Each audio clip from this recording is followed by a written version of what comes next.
کیا ماؤں نے لال جنے تھے؟ کیا دھرتی نے انسان دیکھے تھے؟ آج تک دنیا ایسا بادشاہ نہ دکھا سکی جو 22 لاکھ مربع میل پہ حکومت کر کے مسجد میں جھاڑو دے رہا ہو، جو 22 لاکھ مربع میل پر حکومت کر کے پانی کی مشق کندھے پہ اٹھا کے بیوہ عورتوں کے گھر میں گھڑوں میں پانی بھرنے جا رہا ہو۔ امیر المومنین کہاں جا رہے ہو؟ فلاں اماں کے گھڑے میں پانی بھرنے جا رہا ہوں، فلاں کے گھر میں پانی بھرنے جا رہا ہوں۔ 22 لاکھ مربع میل پہ حکومت کر کے دھرتی نے ایسا بادشاہ نہیں دیکھا جو اونٹ چراتا پھر رہا ہو، اور جو بیت المال کا اونٹ گم ہوا چولے کو باندھا اور دوڑ لگائی، آگے احنف بن قیس ملے، ارے کہاں جا رہے ہو امیر المومنین؟ کہ تو بھی آ جا، بیت المال کا اونٹ گم ہو گیا ہے، مل کے تلاش کریں۔ پتہ نہیں کتنے مسلمانوں کا اس میں حصہ ہے۔ دھرتی ایسا بادشاہ نہ دکھا سکے گی، نہ دکھا سکے گی، کوئی ایسا آیا ہی نہیں ہے کہ جو اتنی بڑی سلطنت کا مالک ہو اور کیکر کے درخت کے نیچے بغیر پیروں کے سو رہا ہو۔ یہ ہمارے چھوٹے چھوٹے حکمران، ووٹوں کے ذریعے سے کرسیوں پر بیٹھنے والے، ان بے وقوفوں کے آگے بھی پہرے، پیچھے بھی پہرے، دائیں بھی پہرے، بائیں بھی پہرے، اوپر بھی پہرے، ان کی گاڑیاں بھی بلٹ پروف، یہ پھر بھی ڈرتے ڈرتے جا رہے کہ انہوں نے ظلم کیا، یہ اپنی ذات میں خوف زدہ ہو گئے۔ عمر نے اپنے نام کے ساتھ فاروق کا لقب آپ نے کہا عمر فرق بین الحق والباطل، عمر وہ عمر ہے جس نے حق اور باطل میں فرق کر کے دکھا دیا، اس لیے یہ فاروق ہے، اس نے حق اور باطل میں فرق کر کے دکھایا، یہ فاروق ہے۔ حسن بصری فرمایا کرتے تھے اپنی محفلوں کو عمر کے ذکر سے سجاؤ۔ حضرت عائشہ فرمایا کرتی تھیں عمر کے تذکرے کیا کرو کہ جب عمر کا تذکرہ ہوتا ہے تو عدل کا تذکرہ ہوتا ہے، جب عدل کا تذکرہ ہوتا ہے تو اللہ کا تذکرہ ہوتا ہے۔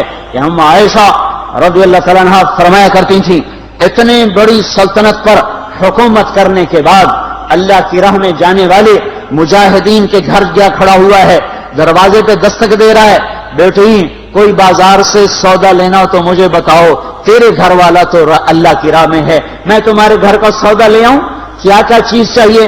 تم نے اپنے خامند کو خط لکھنا ہوگا، تم تو لکھنا نہیں جانتی، مجھے بتاؤ میں تیرے خامند کو تیری طرف سے خط لکھوں۔ اما تیرا بیٹا اللہ کی راہ میں گیا ہوا ہے، مجھے بتا میں تیرے بیٹے کا نام تیری طرف سے خط لکھوں۔ اتنی بڑی جس کے سامنے قیصر اور کسرا زیر و زبر ہو گئے، کج کلا، وہ زمین میں جا کے تہ خاک میں وہ سارے ہیرے لال جواہر، وہ زمین میں لوٹ پوٹ کرنے والا، کسرا کے تخت کو توڑنے والا اور روم کی طاقت کو توڑنے والا، آل ساسان کی طاقت کو توڑنے والا اور نوشیروان کے خزانے مدینے میں لانے والا اور خسرو پرویز کے خزانے مدینے میں لانے والا اور رومت الکبرا کے خزانے مدینے میں لانے والا خود اپنے کرتے میں 14 پیوند لے کے چل رہا ہے، 14 پیوند کے ساتھ کرتا ہے، مہینے میں 1 دن گوشت کھاتے تھے، وہ روٹی کھاتے تھے کہ عام آدمی حلق کے نیچے نہیں لے جا سکتا تھا۔ ہے سال کی ابتدا اس شخص کی شہادت سے ہوتی ہے جس کو اللہ نے وہ عزت دی۔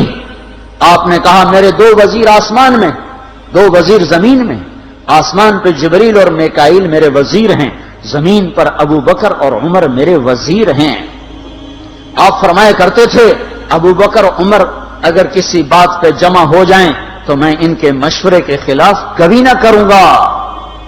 ابو بکر تیری مثال ابراہیم کی ہے، عمر تیری مثال نوح علیہ السلام کی ہے، ابو بکر تیری مثال عیسیٰ علیہ السلام کی ہے، عمر تیری مثال موسیٰ علیہ السلام کی ہے۔ آپ مسجد میں آئے، آپ کے دائیں طرف ابو بکر تھے، بائیں طرف عمر تھے، آپ اندر آئے اور کہا دیکھو اسی طرح قیامت کے دن ہم اٹھیں گے کہ میرے دائیں طرف ابو بکر ہوگا، میرے بائیں طرف عمر ہوگا اور ہم ہاتھوں میں ہاتھ دیے ہوئے اٹھائے جائیں گے۔ اور ایک حدیث میں آتا ہے اور میرے قدموں سے بلال کو اٹھایا جائے گا جو نکلتے ہی اذان دے گا،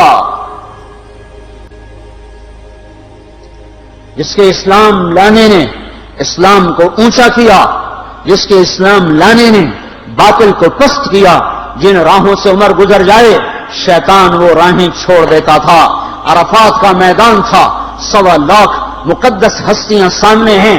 میرے نبی نے فرمایا اس وقت میرا اللہ میرے سب صحابہ پہ فخر کر رہا ہے اور عمر بن خطاب پہ خاص طور پہ فخر کر رہا ہے،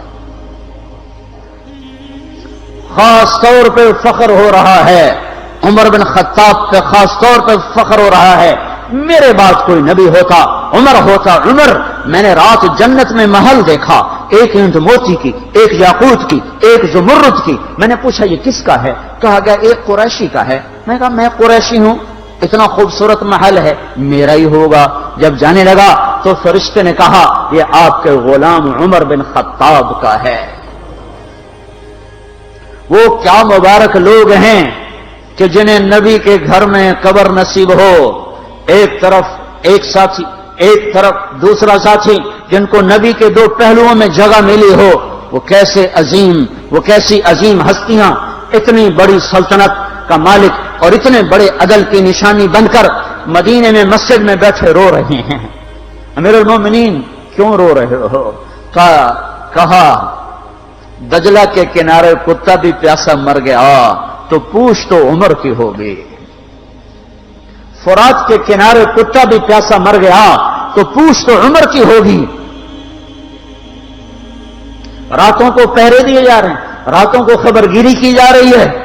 مدینے کے باہر ایک خیمہ ملتا ہے، چند بچے ملتے ہیں جو رو رہے ہیں۔ ایک عورت ہانڈی چڑھا کے دوئی پھیر رہی ہے۔ پوچھتے ہیں بہن یہ بچے کیوں رو رہے ہیں؟ کہ یہ بھوک سے رو رہے ہیں۔ ہانڈی میں کیا ہے؟ پانی، کچھ بھی نہیں۔ کیوں چڑھایا ہوا ہے؟ بہلانے کے لیے۔ سو جائیں گے روتے روتے، میرا اور عمر کا اللہ کے ہاں فیصلہ ہوگا۔ تو عمر کی ہچکیاں بن گئی کہ عمر کو بہن تیرے حال کی کیا خبر؟ کہ پھر ہمارا بادشاہ کیوں بنا ہے؟ اگر ہمارے حال کی خبر نہیں لیتا تو ہمارا خلیفہ کیوں بنا ہے؟ پر لگ گئے، بیت المال سے سامان نکالا، بوری بھری، سر پہ اٹھائی، کمر پہ اٹھائی۔ غلام اسلم نے کہا میں اٹھاؤں؟ کہ قیامت کے دن بھی میرا وزن تو اٹھائے گا۔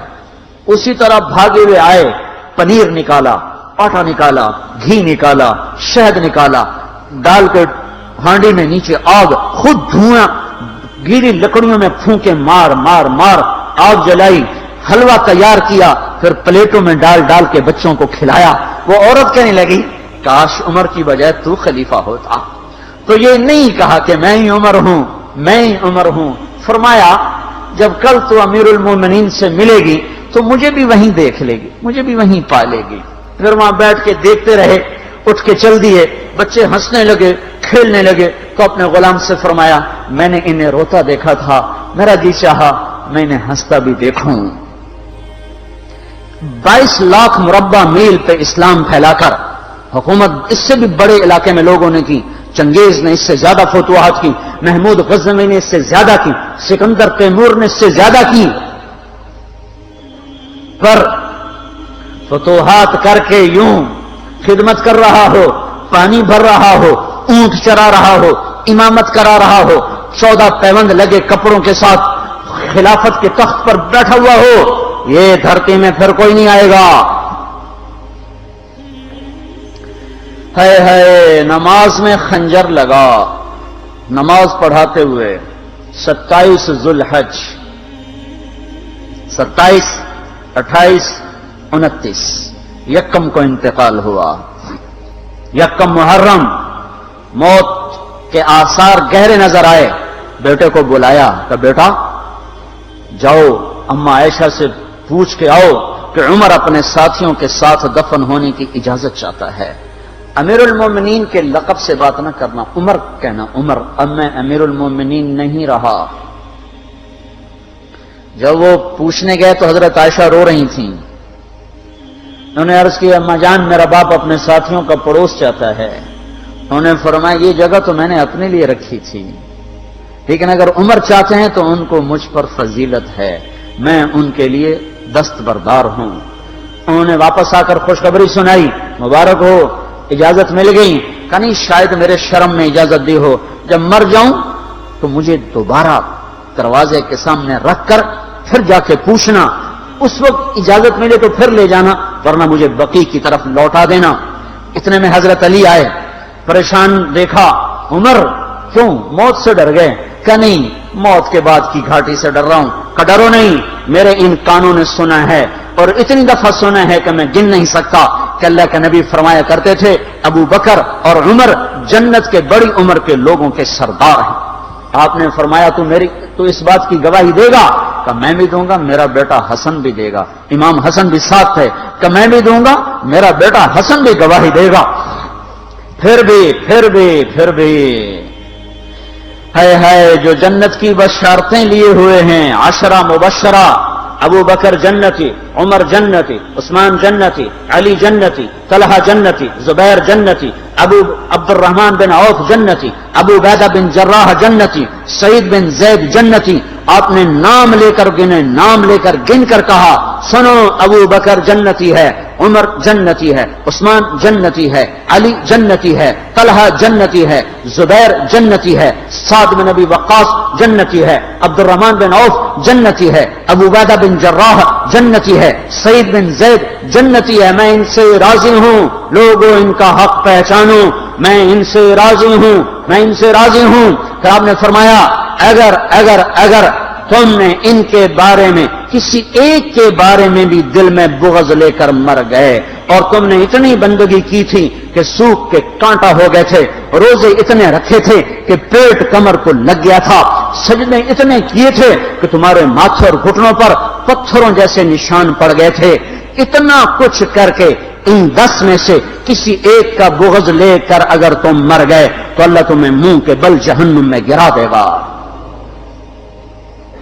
لوگوں میں ان سے راضی ہوں، ان کا حق پہچانو، جن کو اللہ بھی رضا کے پروانے دے رہا ہو، جن کو اللہ کا رسول رضا کے پروانے دے رہا ہو، جن کو وزارت کا شرف مل چکا ہو، نبی کے پہلو میں قبر جن کی بننے کا اعلان ہو چکا ہو، وہ موت پر کیا کہہ رہا ہے؟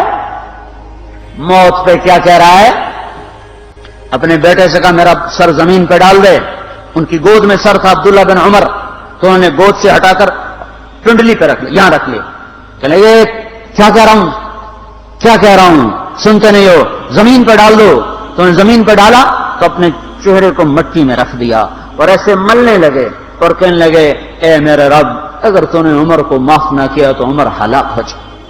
ویل لک یا عمر ولعمک ان لم یغفر لک ربک، عمر تیری ہلاکت ہے اگر تیرے رب نے تجھے معاف نہ کیا۔ یہ کہتے کہتے کہتے جان دے دی۔ 22 لاکھ مربع میل میں اسلام کو زندہ کرنے والا، این حالت نماز میں زخم کھا کے گرنے والا، مطلوب مصطفیٰ، وزیر مصطفیٰ، جنت کی خوشخبریاں لے کر پھر موت پر یوں کہہ رہا ہو اللہ تو نے معاف نہ کیا تو میرا کیا بنے گا؟ کیا بے طلبی ہے۔ ان کے بیٹے خلافت کے اہل، ان کے بہنوئی سعید بن زید 10 مبشرہ میں سے دونوں کے نام کاٹ دیے کہ یہ 6 ہیں جن سے اللہ کا رسول راضی تھا، جس کو چاہو خلیفہ بنا دو، جس کو چاہو حکومت دے دو، نہ میرے بیٹے کو ملے گی نہ سعید بن زید کو ملے گی۔ کسی نے کہا شوشہ چھوڑا، آپ کا بیٹا بھی تو بہت قابل ہے، اسی کو بنا دیں، تو اسے تو طلاق دینا نہیں آتا، حکومت کہاں سے چلائے گا؟ یہ ایک واقعہ کی طرف اشارہ کیا ہے، اس کے پیچھے کوئی واقعہ ہے جس کو انہوں نے یاد کر کے فرمایا وہ تو طلاق دینا نہیں جانتا، وہ حکومت کیا چلائے گا؟ حالانکہ بڑے صحابہ میں عبداللہ بن عمر کا مقام ہے۔ ہے جنازہ صہیب رومی نے پڑھایا، دروازے کے سامنے لا کے رکھ دیا گیا، سب لوگ جنازے کے ساتھ کھڑے ہو گئے، عبداللہ بن عمر اکیلے آگے گئے، دروازے پر دستک دی کہ اما جان میرا باپ عمر بن خطاب دروازے پہ حاضر ہو چکا ہے، اندر آنے کی اجازت چاہتا ہے۔ تو عائشہ رضی اللہ تعالیٰ نے اپنی چادر کو اٹھایا اور روتے ہوئے باہر نکل گئیں۔ پھر لوگ اندر داخل ہوئے، قبر کھودی گئی، قبر کھودتے ہوئے عبداللہ بن عباس بھی قبر کے کھودنے میں شریک تھے، تو کہتے میرے کندھے پہ کسی نے ہاتھ رکھا، میں نے پیچھے مڑ کے دیکھا تو علی رضی اللہ تعالیٰ عنہ کھڑے رو رہے تھے اور فرما رہے تھے مجھے پتا تھا تو یہیں آئے گا، یہاں تیرے سوا کوئی نہیں آ سکتا، کہ میں نے ایک دفعہ نہیں کتنی دفعہ میں نے اللہ کے نبی سے یہ بات کا تکرار سنا، میں ابو بکر اور عمر، اس کا اتنا تکرار سنا ہے میں نے کہ مجھے یقین تھا یہیں آئے گا، تو اور کہیں نہیں جا سکتا۔ میرے بھائیو غفلت سے باہر آ جائیں، یہ دھوکے کا گھر، یہ مچھر کا پر، یہ مکڑی کا جالا، یہ دنیا کہیں ہمیں ہلاک نہ کر دے۔ ان لوگوں کو سامنے رکھ کے زندگی گزارو جنہوں نے اللہ کو راضی کیا، اس کے رسول کو راضی کیا، کلمہ حق کو بلند کیا، خیر کے ذریعہ بنے، شر کے مٹانے والے بنے، اور دنیا میں مرنے کے بعد بھی ان کے تذکرے ہدایت کا سامان بنے، ان کے تذکرے روشنی کا مینار بنے۔ ان کے پیچھے چلو، مغرب کے اندھیروں کی طرف مت دوڑو، وہاں تو سورج بھی ڈوب جاتا ہے، مغرب میں تو سورج بھی ڈوب جاتا ہے، اور تمہیں پکار کے کہتا ہے مغرب کی طرف نہ آنا، ادھر اندھیرا ہے، میں یہاں گم ہو گیا، تم کون سا سراغ ڈھونڈنے آئے ہو؟ دوڑو اللہ اس کے رسول کی پاک زندگی کی طرف، اس کے پاک صحابہ کی زندگی کی طرف، جن کو اللہ نے مرنے سے پہلے جنت ہاتھ میں دے دی، جنت کی بشارت دے دی۔